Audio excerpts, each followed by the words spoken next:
Nobody's journey is seamless or smooth. We all stumble, we all have setbacks. If things go wrong, you hit a dead end, as you will. It's just life's way of saying, time to change course. So ask every failure. This is what I do. Every failure, every crisis, every difficult time, I say, what is this here to teach me? And as soon as you get the lesson, you get to move on. If you really get the lesson, you pass and you don't have to repeat the class. If you don't get the lesson, it shows up wearing another pair of pants or skirt to give you some remedial work. And what I found is that difficulties come when you don't pay attention to life's whisper, because life always whispers to you first. And if you ignore the whisper, sooner or later, you'll get a scream. Whatever you resist persists, but if you ask the right question, not why is this happening, but what is this here to teach me? What is this here to teach me?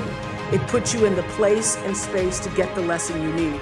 My friend Eckhart Tolle, who's written this wonderful book called A New Earth, it's all about letting the awareness of who you are stimulate everything that you do.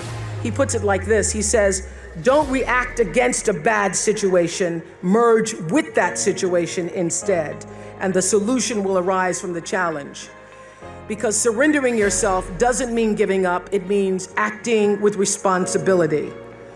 Okay, many of you know that, as President Hennessy said, I started this school in Africa. And I founded the school where I'm trying to give South African girls a shot at a future like yours, Stanford. And I spent 5 years making sure that school would be as beautiful as the students. I wanted every girl to feel her worth reflected in her surroundings. So I checked every blueprint, I picked every pillow, I was looking at the grout in between the bricks, I knew every thread count of the sheets. I chose every girl from the villages, from 9 provinces, and yet last fall I was faced with a crisis I'd never anticipated. I was told that one of the dorm matrons was suspected of sexual abuse. Well, that was, as you can imagine, devastating news. First I cried, actually I sobbed for about a half an hour, and then I said, let's get to it. That's all you get, is a half an hour. You need to focus on the now, what you need to do now. So I contacted a child trauma specialist. I put together a team of investigators. I made sure the girls had counseling and support. And Gail and I got on a plane and flew to South Africa. And the whole time I kept asking that question, what is this here to teach me? And as difficult as that experience has been, I got a lot of lessons.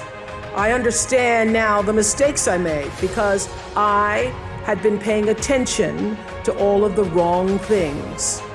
I built that school from the outside in, when what really mattered was the inside out. So it's a lesson that applies to all of our lives as a whole. What matters most is what's inside. What matters most is the sense of integrity, of quality, and beauty. I got that lesson. And what I know is that the girls came away with something too. They've emerged from this more resilient and knowing that their voices have power. For other people's children, what they were not able to do for their own boy. The lesson here is clear, and that is if you're hurting, you need to help somebody else ease their hurt. If you're in pain, help somebody else's pain. And when you're in a mess, you get yourself out of the mess, helping somebody out of theirs. And in the process, you get to become a member of what I call the greatest fellowship of all, the sorority of compassion and the fraternity of service. The Stanfords had suffered the worst thing any mom and dad can ever endure, yet they understood that helping others is the way we help ourselves. And this wisdom is increasingly supported by scientific and sociological research. It's no longer just woo-woo soft skills talk. There's actually a helper's high, a spiritual surge you gain from serving others. So if you want to feel good, you have to go out and do some good. But when you do good, I hope you strive for more than just the good feeling that service provides, because I know this for sure, that doing good actually makes you better.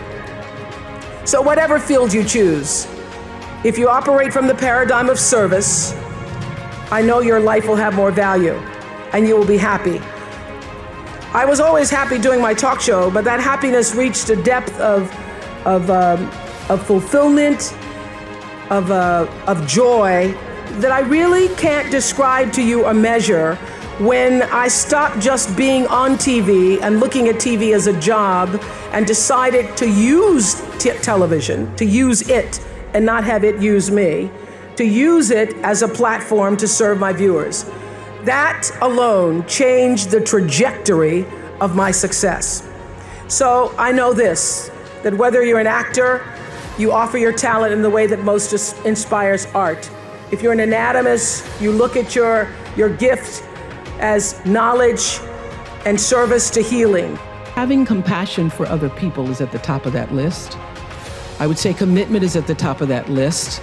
And also a spirit of constructive engagement. And by compassion, I don't just mean sympathy. It certainly isn't pity. It's being present, and it's also feeling with other beings. You know, during the years of the Oprah show, I interviewed over 37,000 people one-on-one. So whenever I'm telling my girls anything and they say, oh, they start rolling their eyes, I go, I'm the only person you're gonna talk to that's talked to 37,000 people. So if I were you, I would pay attention. But during all those years of talking to over 37,000 people one-on-one, I could feel what they were feeling so strongly. Sometimes it made me sick, literally. So I had to learn how to feel how others were feeling, feel with others, which is what it means to be compassionate, to feel with others without taking in all of their stuff. Being compassionate means I feel with you.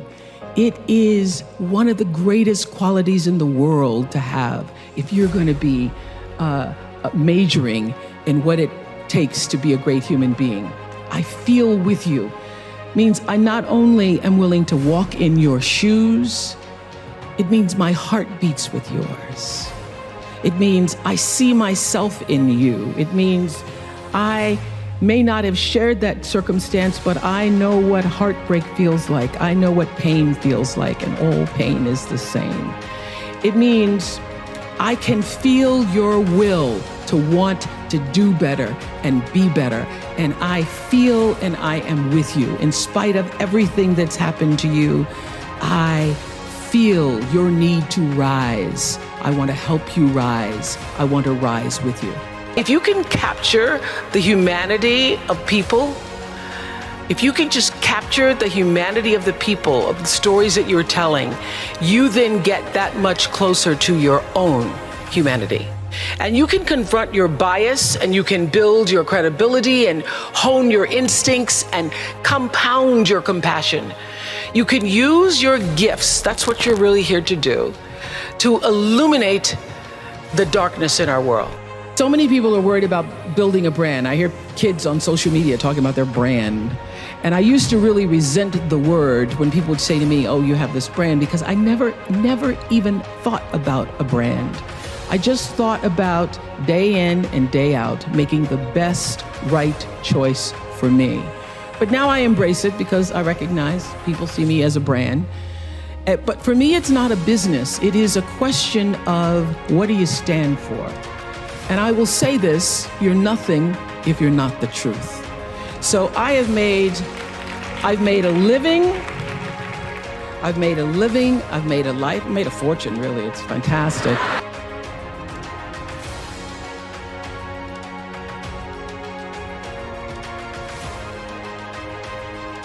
All good from being true to myself. And that's if I could leave you with any message today, that is it. The biggest reward is not financial benefits, though it's really good. You can get a lot of great shoes. Nothing wrong with great shoes. But those of you who have a lot of shoes know that having great shoes and a closet full of shoes or cars or houses or square footage doesn't fill up your life. It doesn't. But living a life of substance can. Substance through your service, your offering of your whole self. And the baseline for how do you live a life of substance is whatever is the truth for you. What do you stand for?